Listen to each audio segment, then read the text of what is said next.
Well, folks, good evening to one and all. Wednesday night, our favorite night of the week, iRacing South Africa, iRSA, iRacing South Africa, MSA Motorsport South Africa, Sports and GT Masters, GT3 2023, Porsche Cup 2023, and then the Clio Cup 2023 as well. So tonight, MSA Porsche Cup Series for 2023, round number 4, and we're coming to you from the Second Gear Production Studios down here in what is now dry, but it's going to be rather wet in a couple of hours from now in the friendly city of Cape Town. Joining me, the voice of West Promise Motorsport, Frankie Yennis. Frankie, good evening to you. Yes, good day, people at home. Hi, hello. We come to you from Sebring International Raceway in Florida, where the outside temperature is 20 degrees, track is 25 degrees, partly cloudy, 4 km/h wind, and it is the 4th round of the MSA series for Porsche Cup, proudly sponsored by ASAP New and Used Motor Spares. So, the man that's doing the homework in the background, Jaco Foster. Sorry, should I say Jaco Steyn rather, not Jaco Foster, Jaco Steyn. In fact, his best friend is out there. Jaco's in the 88. Jaco Foster is in the 000. He's done quite a bit of practicing in the earlier part of this evening. Peter van Zyl coming to join us as well in the 33 car. Nathan Victor, he's been blindingly quick, has Nathan Victor, and I wouldn't be surprised if he's at least on the front 2 rows of the grid, if not on the front row. Mark Devereaux also out there as well, and then obviously Jaco Steyn that rounds out the top 5. Wayne Masters, lovely to see him. This is the second time that Wayne's out there in the Porsche Cup for 2023 in that number 20 Porsche. There is Ati Nagel out on the circuit, one of the drivers that should be at the sharp end of the field. Very, very competitive is that man. And then Low Wrigley in the 44 car, and he will certainly mix it in there with all the others, as that man as well, Gary, Robbie Teings. Yep, Robbie Teings out there, and Herman Lazarus, the man from cheapercars.co.za, also involved with the Second Gear Talk Show. And then a new man, Rudiger Schussler, not a known name to us at all. And then Renier Hubert is out there as well. So, oopsie, up against the wall pretty hard was Renier Hubert. So, yep, that negates his first opportunity at doing a flying lap. He recovers the car to the pits. That's a nice thing about iRacing. It's escape, enter, and put your foot in the accelerator. There's not a lot of expensive body work to be done. Wild Rose Gin, the main sponsor on the Renier Hubert car, as was the three Jabert cars, the Lotus XCs and the Lotus, I can't remember which the other one was, that the Huberts were doing at the Samola Hill climb during the course of the weekend. So the qualifying times will be coming through pretty soon. Let's have a look, Frankie, at what that track looks like. Some reasonably well-known corners: the Ullman Straight, Sunset Bend, Big Bend, Hairpin, Fangio, wow, Collier, Tower, Bishops, and then turn 15 and 16, that's the Le Mans Complex. Jaco Foster, the fastest man, well, at the moment the fastest man, because he's the first man to complete a warm-up and a flying lap. Yeah, with a 2:03.150. Robbie Teens 3/10 of a second behind him, followed there by Low Wrigley. That's just leapfrogged Wayne Masters into P4. Jaco Steyn comes up onto the front row of the grid, so the two Jacos. If I remember right, Frankie, didn't they lock out the front row of the grid last time? Yes. Yeah, I think it was you're the right. two Jacos. Yes, both Foster and Steyn, quite right. Yeah, so a Jaco lockout at the front end of the grid at this stage of the fight. Wayne Masters in there as well. Nice to have Wayne Masters out there. A man, Frankie, that's done lots of main circuit racing in his time. Yes, especially the northern regions of our GTI Challenge series that he used to campaign in there in Class A, and I think he still does, if I'm not mistaken. To the best of my knowledge, yes, I do think he does. So there's another man that I expect to be pretty quick, Nathan Victor. If anybody's going to be up there with the Jacos, it's going to be this young Dave, Nathan Victor. Mark Devereaux, Atinagel, Herman Lazarus, Rudy Schuster, and Renier Hubert. All of them still to put a time up out there. So let's see how this one plays itself out. Nathan Victor, where does he get himself? Pretty sure he'll be at least in the top 4 once he gets a time up. He's working his way now down the Ullman Straight. We'll go from there into... it's almost a complex of corners. It does a turn and then it runs a little bit straight. Then it does a turn and then another turn thereafter. So it's actually a 3-piece corner if you want it as in... oh, Nathan Victor. Did I say on the front 2 rows? Oops. Maybe we should say where he's going to stand on the front row of the grid. Yeah, Nathan in provisional pole with a 2:02.979, just outdoing both Jaco Foster and Steyn, dumping them down into second and third positions, ahead of Teens, Masters, Wrigley, and Lazarus. 7 cars have put up times so far. There were 12 of them out on track in the practice session. Have a look and see Rudiger Schussler, the new man, in P4 with a 2:04.348.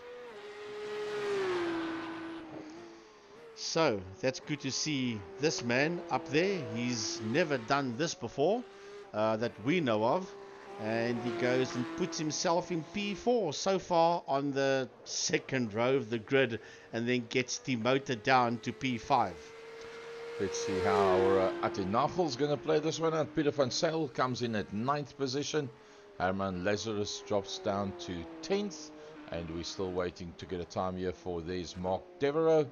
And then Renier Hubert as well. It's a bit of a bad exit there for Renier.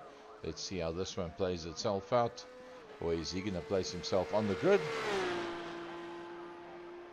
Oh, he hasn't got a time up yet, and that's 8 minutes and 9 seconds.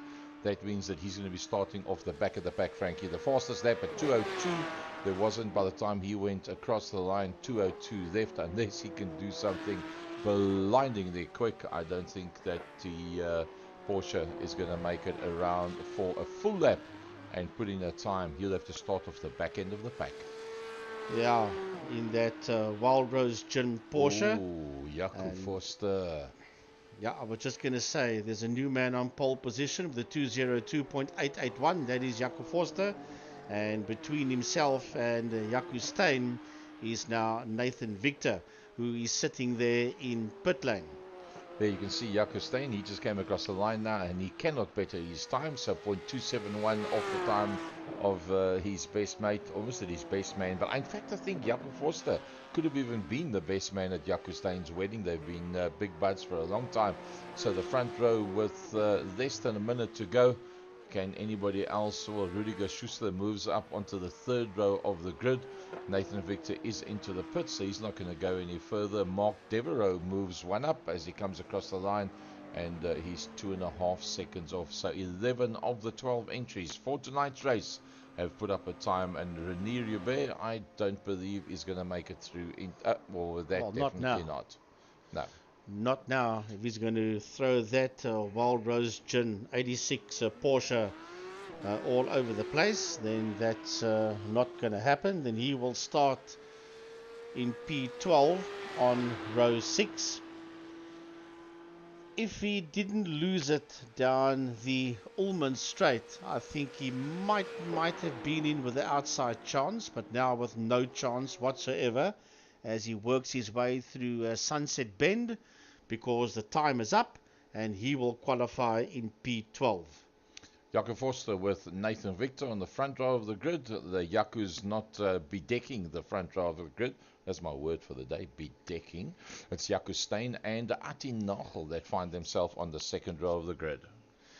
Yes, and then we've got Rudiger Schussler, Low Wrigley, row 4, Robbie Teens and Wayne Masters, row 5, Peter van Zyl and Mark Devereaux, and row 6, Herman Lazarus and Renier Hubert.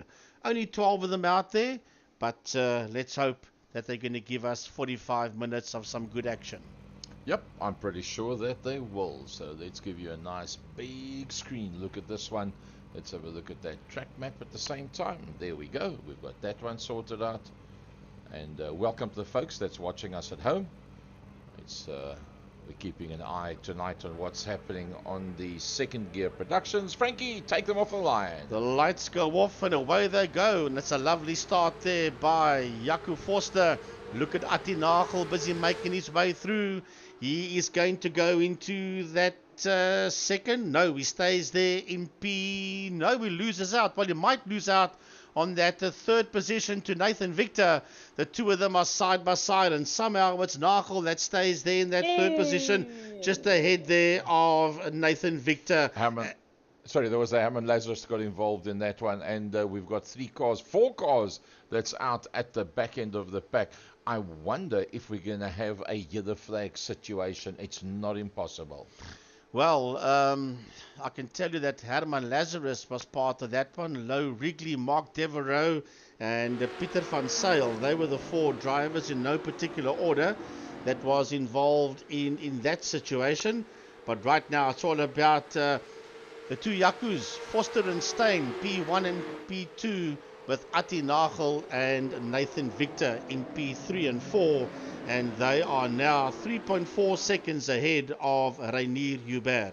Well, we know that the two Jacos won't fight one another too hard. They'll try and make sure that they look after one another's interests and try and break away from the rest of the pack. But Ati Nagel's got other ideas. He's within half a second of the back end there of Jaco Steyn. So I think Jaco Steyn is more focusing on what's happening directly behind him than anything else at this stage of the fight, because that is all he's got to play with.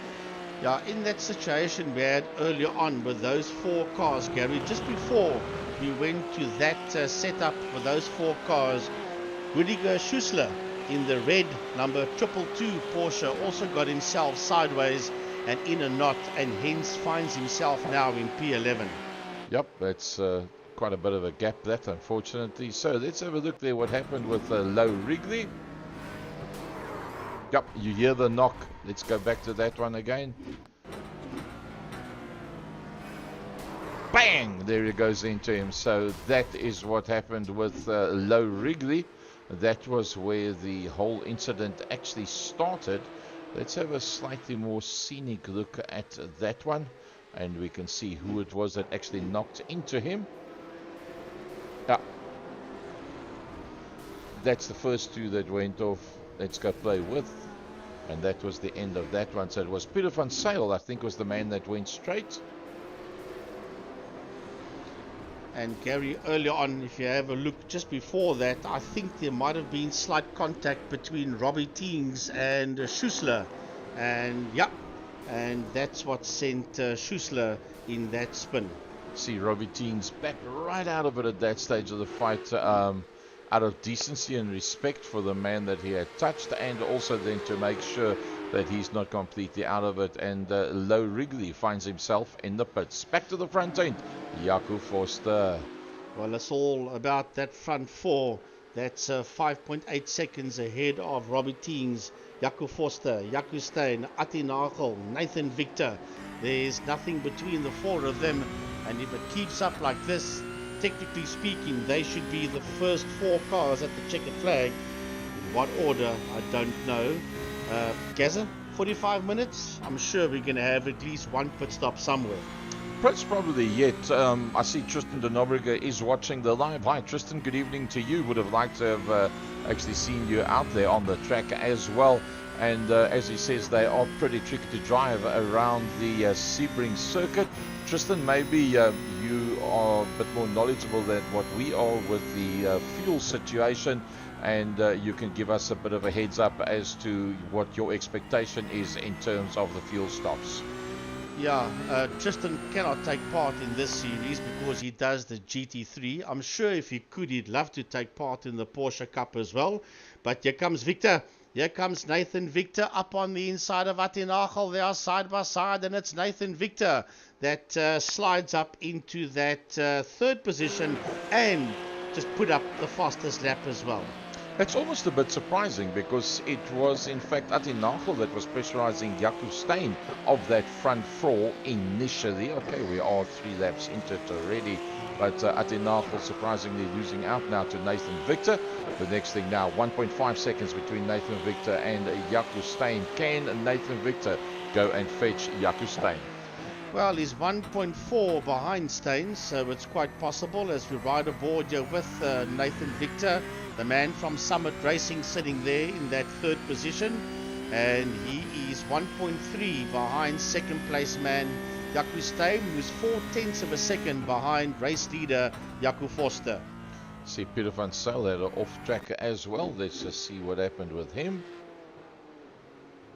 Oh, that's just a little bit too loud coming through there, but he backed right out of the gas and he made sure that all was well.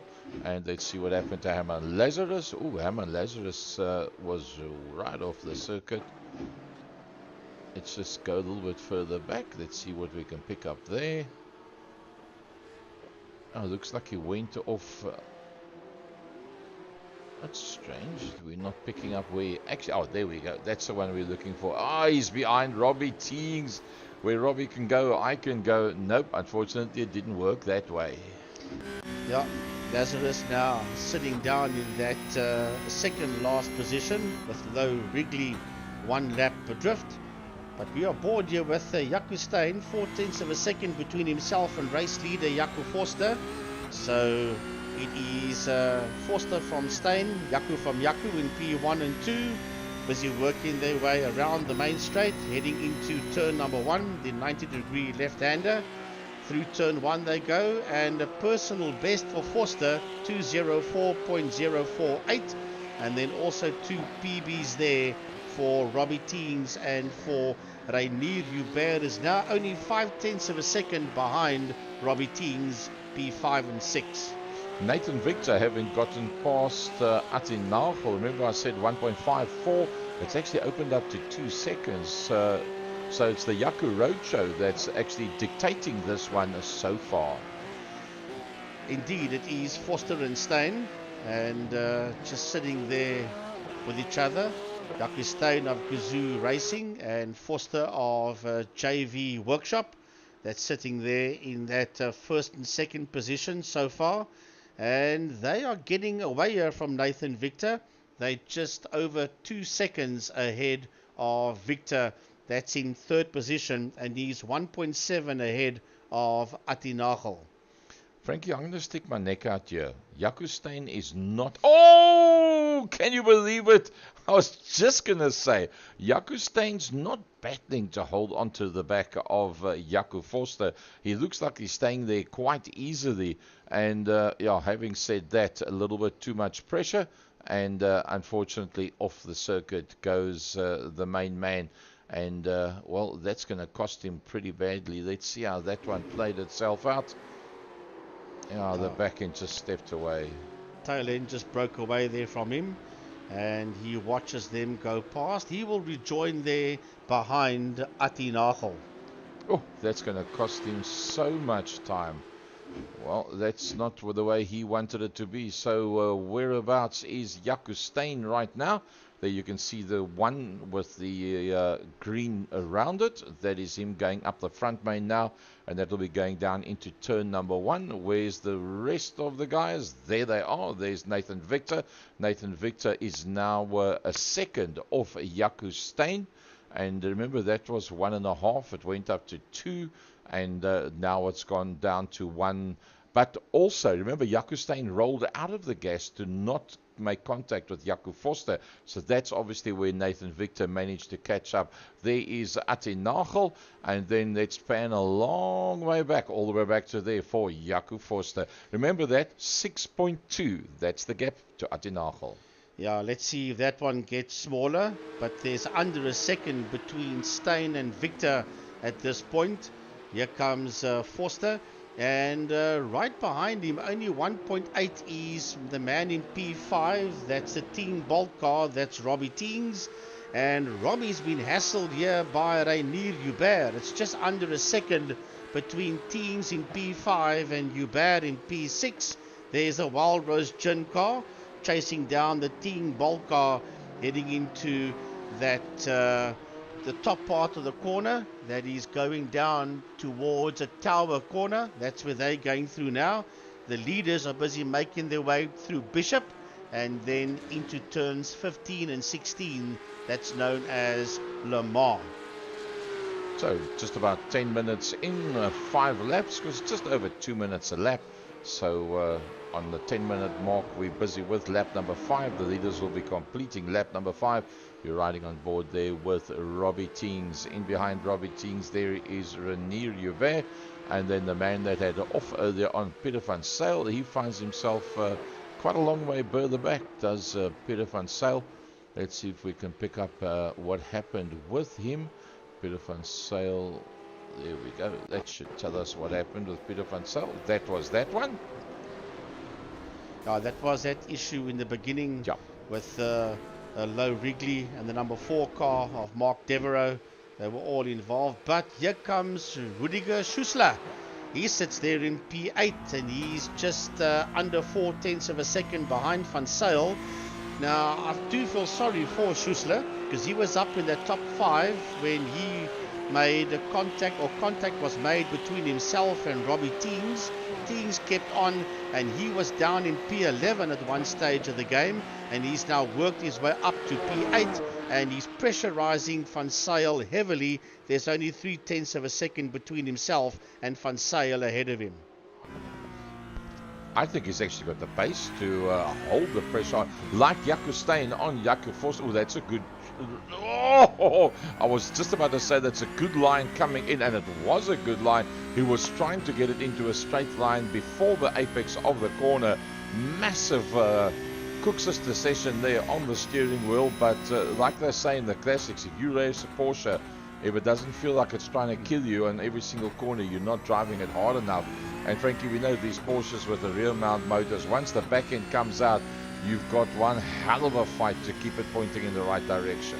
Yeah, you can ask anybody that drives Porsches on circuit racing for real, it's not an easy motor car to drive, but it's a lovely car to drive. But yeah, Rüdiger Schussler, the new man to the Porsche Cup series, sitting there in P8 and pressurizing Pieter van Zyl. A big thanks to ASAP New and Used Motor Spares and Parts. They are in Pretoria West, and we say a big thanks to them. We say a big thanks to Motorsports South Africa, because this is part of their series, and of course to Gazza Fleming from Second Gear Productions. Yep, we had the Second Gear show last night. We've got the Second Gear Productions tonight. And then Saturday we'll split up. Frankie will go down to Kalani International, and he'll be there first of all the karting, and then going to KPL drivers. I'll be going through to West Coast, Weskus manne. Gaan 'n bietjie op valbaan wedrenne doen daarso. Dit gaan baie lekker wees. Emil Tiny Brunt, he'll be linking himself up with the guys at the KPL drivers. And, well, in fact, Emil Brunt, the man that's our radio man at Kalani International Raceway, our eyes in the sky, is in fact with us here in the studio. And, Tiny, good evening to you. Good evening, Gazza, Frankie, and yeah, awesome racing here at the moment. And yeah, Nathan Victor, GTI Challenge and Polo Cup driver, doing pretty well tonight.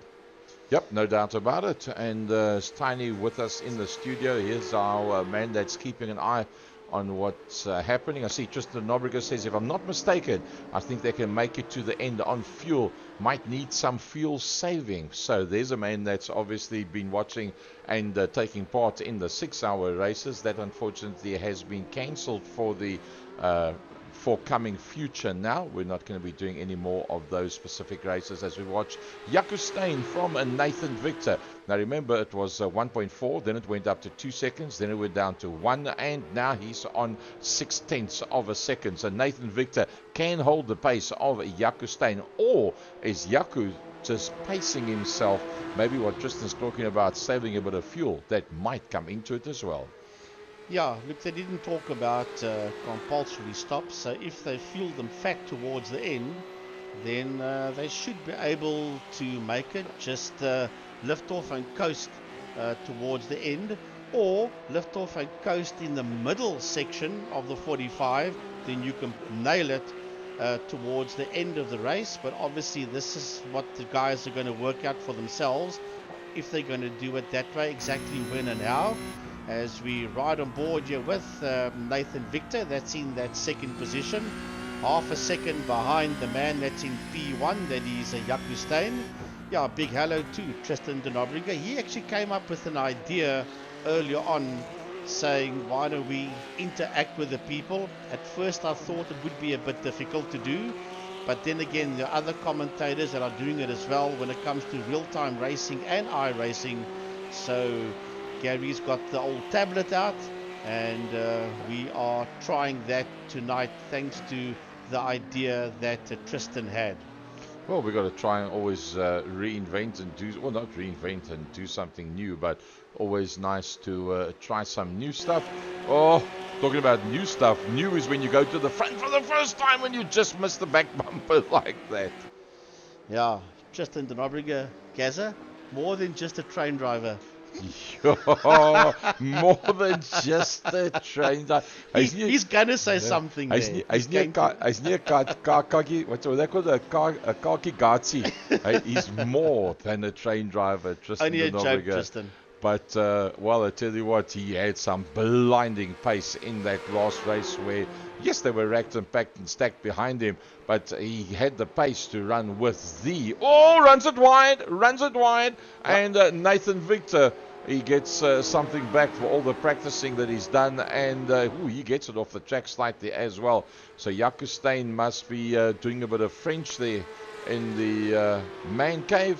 And he loses out to Nathan Victor. But I don't think it'll be too difficult for him to hold on. Remember, Atinagel is right in there as well. Tiny, Jaco Steyn, he doesn't often make mistakes whatsoever. That's one that we haven't often seen from him in his racing career with iRacing South Africa. Gary, I'm keeping an eye on Atinagel, but I see Jaco Steyn is coming to the pits. Yeah, there we go. There he is. There's Jaco Steyn. Let's see. Is it tires or is it fuel? I remember Jaco's the guy that actually sets this one up, and he'll know exactly what the calculations are. So I do believe that, yep, no tires. It doesn't go up on the jacks. That must just be a fuel stop. Oh, he's standing quite a long time. Well, not too bad. Let's have a look at the standing time in the pits. The actual pit time as such. How long was he stopped? 12.2. So use that as a marker. 12.2 seconds. If Jaco's gone in, he hasn't changed tires. I don't believe he had any damage on the car. I think that's going to be our deciding factor as to whether we do have to have pit stops or not. Nathan Victor looking good. Well, I just noticed that Low Wrigley is back out on track again. He just done a personal best there, and he's 1:35 seconds behind Mark Devereaux. That is in that 11th position. Here comes the man in P2 of iRacing SA. That is Atinagel. Here comes Jaco Foster, still there in that 3rd position, 6.3 seconds ahead of the Ting Bolt man. That's Robbie Tings. And Robbie is under semi-pressure here from the Wild Rose Gin driver. That's Rainier Hubert, who is 1.8 behind Robbie Tings in that 5th position. And then a good old 15 seconds behind Rainier Hubert in P6. He's a 222 Porsche of Rudiger Schussler, the new man to iRacing. But he has got a high-flying Jaco Steyn behind him, just over 1.4 seconds between Schussler and Steyn. That's in that 7th position. And then we got Peter van Zyl, but remember, of all of those people there, the only man that's done, it shall be referred to at this point as a scheduled stop, is in fact Jaco Steyn. So he's actually a lot higher up the pecking order than what that indicates. Then Wayne Masters, the next man coming through there, he's 7 seconds further back. But then Herman Lazarus, having had that problem earlier on, he finds himself a long way further back, and that's like 19 seconds further back. Nathan Victor, he's got no problems right now. He's just got to keep it nice and smooth and consistent. Yeah, that group of cars that's at the back of the field, they were involved in that situation on the opening lap. That's why you find people like Van Zyl, Masters, Lazarus, Devereaux, and Wrigley all the way down at the tail end of the field.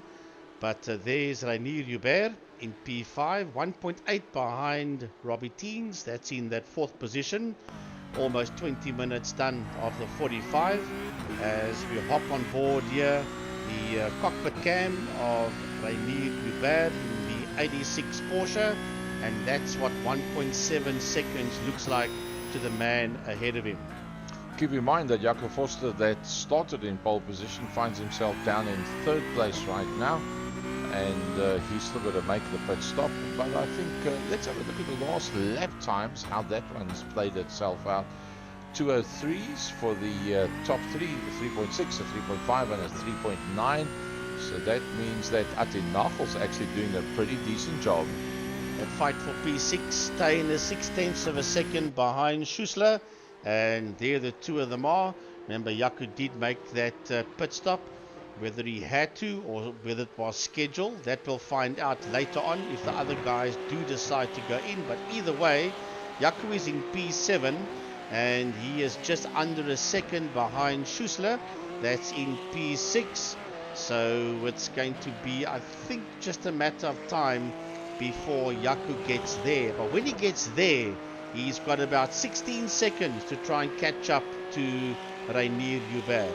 Oh, that's going to be halfway between simplistically impossible and kind of unlikely. But keep in mind that Jaco Steyn does not have to go into the pits again. So we will only really know how that one plays itself out once they've all been into the pits. And it would seem to be that everybody has to go into the pits. And remember, on 22.5 minutes, which is 1 minute from now, we're already halfway through this race. Well, if the others are going to pit, I would think anywhere from about 25 minutes on. Well, here comes Peter van Zyl making his way down into pits. Tiny, and that's a very, very battered Porsche of Van Zyl that's heading down pit lane. There's definitely been in the wars after the first altercation on lap number 1. But yeah, I think here from about 23, 24 minutes, maybe 25 minutes, you'll see some of the top runners come in. It's hard to say at this stage of the fight. You know, if you look at whereabouts they are at the moment now. I mean, Nathan Victor's not under any pressure whatsoever. He's got himself 4.7 seconds on Atinagel, so he could pretty much decide when and how he wants to go in. The only thing that's going to come into play for the top 5 at this stage of the fight is where you come out. Who do you come out behind, and are you maybe then going to get held up? I think that's the main factor at the moment now.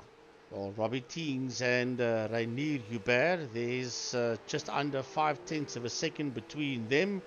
Here comes Forster. There the two of them come out of the Lamar corner down the Ullman Straight. The two of them are heading towards turn 17 as Nathan Victor's in the pits. 23 minutes into this race, the leader is in pit lane as we watch Hubert all over the back of the team's Porsche. Are they going to go in? Nope, they're not. They're going to go straight past. So in they go into the next lap. Nathan Victor is already there in the pits. And the whole thing now is, where does Nathan Victor come out as opposed to Jaco Steyn? Because Jaco Steyn, remember, has already been in. And there is Jaco Steyn. He comes out into the front main, and Nathan Victor is on his way out of the pits. This is the one. This is the one. Here's Nathan Victor. Where is Jaco Steyn? And just behind him, there's Jaco Steyn. And Jaco Steyn is now all over the back of Nathan Victor. The two of them find themselves behind Rudiger Schussler. Yeah. And now that's going to be a deciding factor. Now that's exactly what Nathan Victor didn't want. Yes, he wanted to be ahead of Steyn. That part he achieved, but I don't think he planned on being behind Rudiger Schussler at this point. He would have liked to have had Schussler behind him and try and get away from Steyn. Steyn will say, okay, fine, you are ahead of me, but what will make him smile is the fact that Schussler sits there ahead of Victor. I think Jaco Steyn's basis now is, this is my best chance, is right now. If he can't hold on to Nathan Victor at this point, and keeping in mind that Nathan Victor, as you said, has got Rudiger Schussler directly in front of him, then he's not going to get to him later on. So I think right now, if Jaco Steyn is going to be at full pace, it's going to be now. If he's going to make a mistake, it's going to be now. If he's going to make it count, it's going to be now. Rudiger Schussler, well, he's got his own race to run. He's not going to worry too much about the guys behind him. No, and there's nothing between Victor and Steyn, just behind Schussler. Rainier Hubert in P4 is still crowding the back end of the Robbie Teams Porsche. There's just under a second between the two of them in that fight for third position as we ride aboard here with Rudiger Schussler in the 222 Porsche in P5, and he is 0.4 of a second just ahead there of Nathan Victor. Rainier Hubert into the pits. Oh, Nathan Victor's just made a passing maneuver, just as we wanted to see that. And Schussler's in pit lane. Yeah, that is what happened there. So into the pits is Rainier Hubert.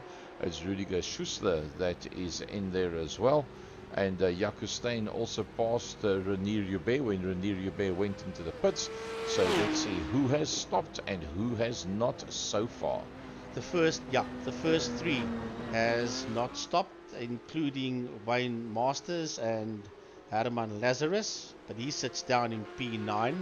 Masters is in P6. So it's going to be interesting to see when Nagel, Forster and Team spits exactly where Victor and Steyn is going to filter in. Will they leapfrog them? We'll have a look and see. There's only 0.7 of a second at this stage of the game between Nathan Victor and Jaco Steyn. Well, Nathan Victor, 11, 16, 17. I think Nathan Victor's going to go back to the front end of the pack, to be very honest with you. But you'll probably find Atinagel. Let's see, where's Atinagel? Well, he's going up the Ullman Straight. Let's see, does he go into the pits? Well, he's heading towards turn 17, which is virtually a double right-hander, and he'll come out there. Yes. Have a look. Will he dive in? He's Yes. going to. He Yes. must surely dive in on the last minute. He decides to put that 78 Porsche. Okay, so that's him that's come in. Where is Jaco Forster? Linus Stern. Where be Brother Teens, the comeback kid in the Teen Bolt car? Surely he's going to go in, and yes, he does. So he's also in. So the question now is, where is Nathan Victor? He comes flying through, does Nathan Victor. And I do believe that he will now retake the lead. Will Nathan Victor? Although Atinagel is on his way already at the end of the pit lane. No, there comes Nathan Victor, comes through. And you'll see Atinagel on the left-hand side. Jaco Steyn comes through as well. So Atinagel regains that third position. And that ahead of Jaco Forster that just went very wide. Oh, dearie me. Has he got problems?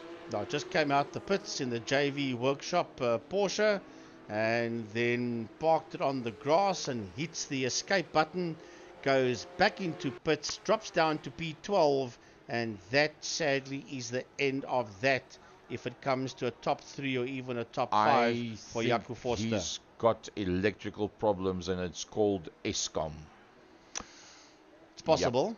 Yep, it looks like it, because all of a sudden you cannot pick him up on the screen. It's gone to scenic, which means you see there it's gone grey, and that means that he has gone out of the server.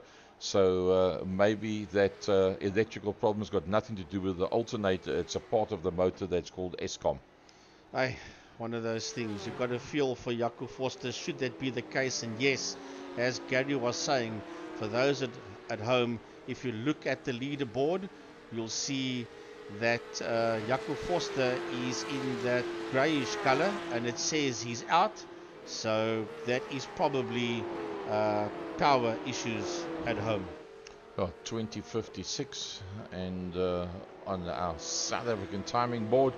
So let's go from the top down, Nathan Victor, and let's have a look at the gains and losses at the same time. Nathan Victor starting on the front row of the grid alongside Jaco Forster finds himself leading them out. Jaco Steyn, who started in third positions, up to second. Atinagel, that started alongside Jaco Steyn and that was in fourth, is now up to third. And then the Boltman, the comeback kid, Robbie Teens, he's got a problem. It's called Renier Hubert. It's not called Eskom. It's called Renier Hubert. They're still both in the top 5, which is quite well. But Robbie Teens has moved up from 7th up to 4th position. But Gary, you just said the time was 20:56, which means it's nearly 9 o'clock. So then that can't possibly be electricity problems for Jaco Forster. You know how long it would be between 8 and 10. You remember that if you're on a battery pack and the battery pack runs out, okay, if before that's the the case, electricity then comes yes, back on. 100% agree with you. Okay, I didn't think about that. I cannot see that Jaco Forster for any other reason apart from the batteries catching a light would probably have left the race that he was looking so good, and he's right out of it completely. Jaco Forster, and I see Low Wrigley is still out there. Right, let's go back to Steyn and Nagel, because there's only 0.7 of a second between the two of them, fighting it out there for that second and third positions. 1.7 between Steyn and the man ahead of him, that's Nathan Victor. And he is now fighting as Jaco Steyn to keep Atinagel behind him. On the other hand, Robbie Teens in P4, that's 23 seconds behind Atinagel. He's battling to keep Renier Hubert in there behind him, as Hubert is 0.8 of a second behind Robbie Teens. So little fights all over the place with 31 minutes done. Yeah, I would tend to think that there would be bigger gaps by this stage of the race, but as Tiny predicted before the race started, the top 4 or 5, nothing much in between them whatsoever, and Tiny did predict that the front 4 would be very close to one another, and in fact it was spot on, because fourth place Robbie Teens is at 23 seconds off. Tiny, pretty much the way you predicted it? Yeah, Gary, this is very interesting to see as well. I think from now on to the end of the race, the concentration levels is going to have to be so high. As you see Nathan Victor with a fastest time of 2 minutes 3.050. the concentration levels are going to be so high now, anything can go wrong. You could lose the rear end of the car and make life a lot more difficult for yourself. So, the men we predicted to be in the top 4 was Victor Steyn and Forster. Forster is sadly gone. We've lost him from this one, so now it will be between Victor Steyn and Nagel. And let's not count out this fight for P4 and 5 between Teens and Hubert. Remember that Robbie cannot go after Ati Nagel. Well, he's nearly 25 seconds behind him, so he has to defend that 4th position and keep Rainier Hubert at bay and keep him in P5, but there's only 5/10 of a second between Hubert and Teens ahead of him. That list you see on the left-hand side, that 14.9, that's the standing time in the pits for Nathan Victor, 12.2 and 12.1 for Ati Nagel and Jaco Steyn, and you can see how the rest of them have played out. That bad accident for Lou Wrigley, it was in fact 3 minutes that he was stuck in the pit lane standing dead still. And Wayne Masters, oh dearie me, let's have a look at that one. Wayne Masters. Yeah, that's Wayne in the 20 car, heading down into Sunset Corner and just losing the tail end, stepping out there on that number 20 Porsche of Wayne Masters. Would that be a classy way to dump it? Probably, yes. Kind of neat. Well, that's when adhesion is not enough, and unfortunately you just lose it out like that. Let's have a look at Rudiger Schussler. Let's see what happened to the 222, a new main to the series. Oh dear. That could have been some connectivity maybe? Yeah. Connectivity issues, yes, because he just lost the track completely, and that's going to cost him big time.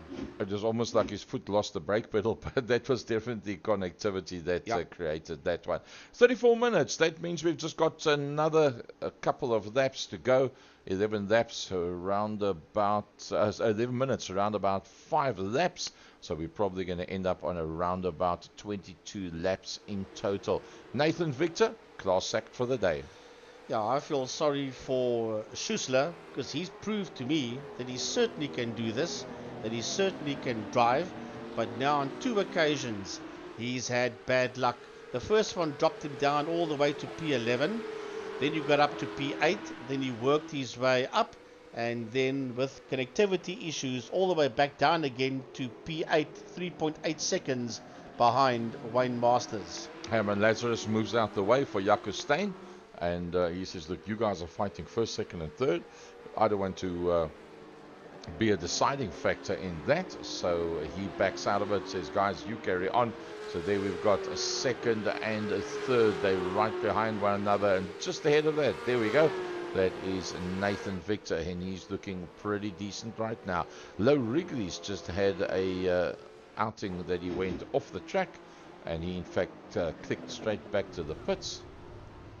Yeah, when you get onto that grass, you can hit that brake pedal. You're just going to slide on that lawn towards the wall.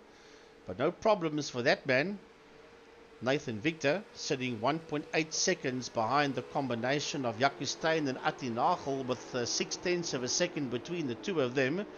And they've got a 27-second lead on Ati Nagel. That is, on Robbie Teens. That's in that 4th position.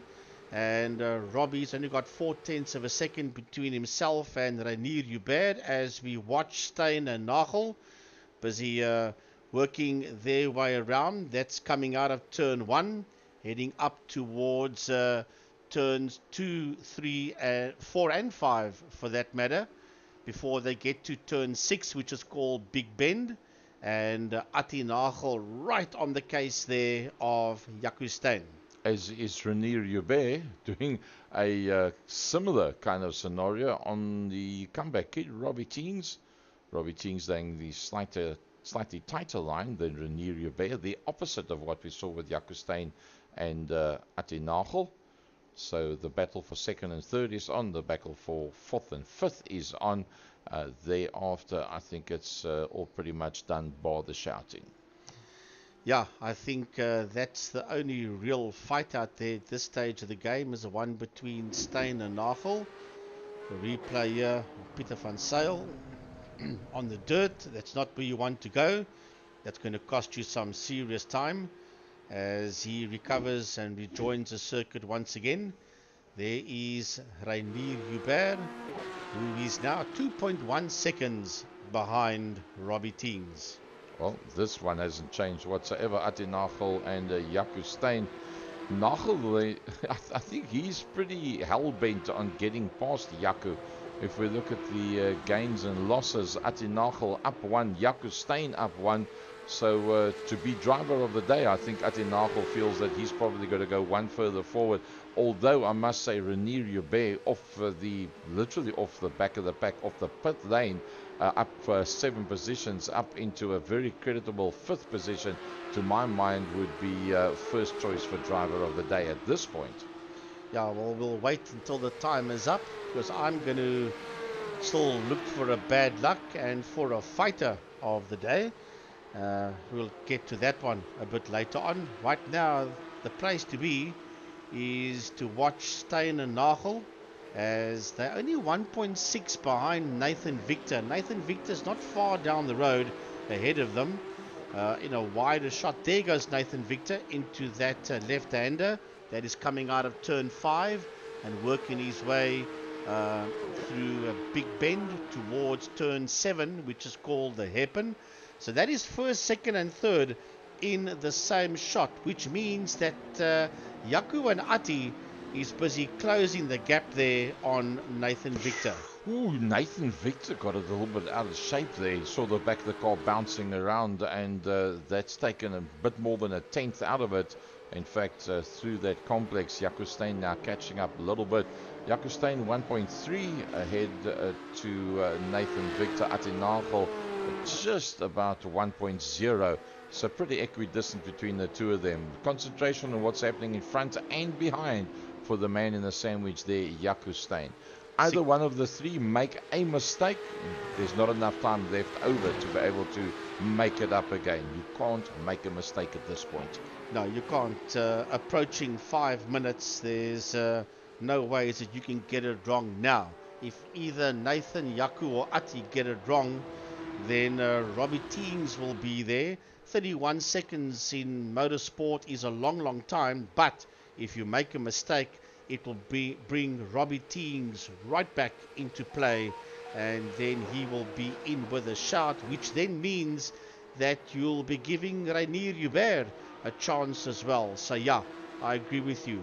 No room for error now as you approach 5 minutes. For Wayne Masters as well, because Rudiger Schussler is having a bit of a comeback run here with the 222, and he's got his way right onto the back of Wayne Masters. Oh, the fastest lap time. Jaco Steyn, pressure. Yeah, with a 202, the quickest driver out there is Jaco Steyn, that sits there in that second position. But back to the fight, Masters and Schussler, Wayne and Rudiger. Let's have a look and see what happens here. Can Schussler get his nose ahead of Masters? It's not impossible the way this man has been fighting and launching comebacks the whole race so far for 40 minutes. It's not impossible for Schussler to find himself ahead of Masters. Ooh, a bit of connectivity problems with the two of them. But you can see just behind them is Mark Devereaux and then Nathan Victor. Behind that, 4 minutes to go. If Rudiger's going to do it, he's going to have to do it pretty soon. Jaco Steyn 1.4 off the back of Nathan Victor. Ati Nagel on the move once again inside of that 1 second marker to try and get onto the back of Jaco. Get to the back of Jaco Steyn is one thing. Pass him, different story. Totally different game. Here comes Rudiger Schussler. Right there on that back bumper and under the wing of the 2-0 Porsche of Wayne Masters. And if they keep on like this, if they bog each other down, then don't write off Mark Devereaux. Yes, he's nearly 6 seconds behind Schussler, but if they keep on bogging each other down, then he could catch up onto the back of them. You would just have seen him in your picture coming into that left-hander. There the two of them go. Here comes Schussler. They're side by side, but the line will belong to Wayne Masters. Yep, he's holding on to that one pretty well. But keep an eye on the driving style of Rudiger Schussler. He tends to brake very hard going into the corners and then goes for the apex of the corner that he straight lines it pretty much coming out of the corner, and he likes to use that to get straight line speed. So you lose out under braking, but you gain all the way up the length of the following straight. Oh, look at this. They must just not make contact, and it's very close. They give one another. Well, I must say, Wayne Masters was actually very decent there. He could have just closed that line off to Schuster, and he didn't. He gave him fair chance. Now he slowly moves across towards the inside of the circuit and makes it obvious that he's not just going to allow the man to ride right around him. Well, I'll tell you what, I give 10 tens to Rudiger Schussler. He's not giving up, he's fighting hard, he's attacking, he's looking for different lines, he's looking for a way to get ahead of Masters, and then he's on his left, then he's on his right. He's trying to find a way to get through, but they are bogging each other down because Devereaux is now only 5.3 seconds behind Masters and Schussler. Oh, look at this. Nothing much between the two of them whatsoever. And Nathan Victor will be coming around. It's 43.16. You'll probably find where Nathan Victor comes around, it will be to get the white flag, as they will be... No, maybe not. Maybe not. Let's see. Here he comes now. Nathan Victor. Does he get the white flag? Or will it be one more lap after this? Well, we'll have a look and see. He's heading towards turn 17, going down the Ullman Straight towards a Sunset Bend. I think he's going to have to do another lap. I'm almost certain. No, you'll have to do another circulate one more time. But will it show the white flag now? I think so. Probably yes. Yep. There's the white flag. Is that a checkered flag? No, that's the white flag. Sure. He's waving it kind of heavily there. You wouldn't have thought that it would be such a hell of a session. Here the next two come through. Let's check when Robbie Teens comes through, if we can pick up that flag. Looks like the marshal is so excited. I mean, that should be a kind of more passive showing of the flag than that. Wow. Hy's kwaad vir hy vlag. Yeah, calm down, Mr. Startline Marshal. Let's check when Robbie comes through. So we're heading towards the end of this one. Here comes Robbie Teens, and behind him is Rainier Hubert. For the first time in a while, it's come back down again, because it went up to 2.1. It's now come down to just over a second. So on the final lap, Rainier Hubert has not given up yet the possibility of moving into that fourth position. Through Collier and through Tower is now where Nathan Victor's going. You'll see the red number 1 with the green box around it. That's the man that we're following down towards the start-finish line. Yeah, he's busy making his way now through Bishop. That's turn 14. It's actually just more of a kink. Heading towards turn 15 and 16, known as Lamar, and then down the Ullman Straight he'll go to Sunset Bend, which is turn 17, the final corner.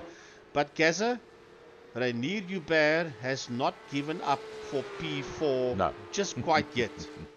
No, not at all. He's definitely not going to give up on that one, and he finds himself now within a half a second.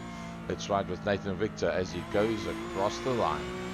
Out of turn 17 he comes towards a checkered flag. The flag is out, and it's Nathan Victor that wins this one with 3 seconds in the bag over Jaco Steyn in that second position. Ooh, Ati Nagel running very slow. He just cruises across the line. Fuel maybe? I doubt Quite it. possible. I see Jaco Steyn doing some donuts there at the end of the straight. Robbie Teens, and he is in a very strong fourth position. Yeah, there was 1.1 between Teens and Hubert. Hubert finishes way behind him. Oh, Wayne Masters on the last lap. The tail of that Porsche steps out. Here comes Robbie Teens across the line. And 3.5 seconds. So I don't know what went wrong there, but there was 1.1 between Teens and Hubert at one stage of the game. Here comes Pieter van Zyl across the line, 24 seconds behind Reinier Hubert, as he works his way towards a checkered flag, and Van Zyl will end in P6. Rudiger Schuster. I'm looking forward to seeing this man race again. So am I. He's had a pretty good outing. He shows lots of intent. Yeah, comes home in P7, 10.7 behind Van Zyl. Then Mark Devereaux finishing in P8. He also got his nose ahead of Masters, that ends in P9 after Wayne got it wrong on the final lap. Sure. Only 12 cars, but a pretty good race at that. Yeah, pretty decent. Nothing wrong with that whatsoever. So let's have a look at those results. Nathan Victor, 24 points he adds to his already pretty decent tally from Jaco Steyn and Atti Nagel. Remember that it was Jaco Foster that started in pole position, that unfortunately lost connection a long way back. Nathan Victor that started on the front row of the grid, that ends up winning it. Jaco Steyn that started in third, that ends in second.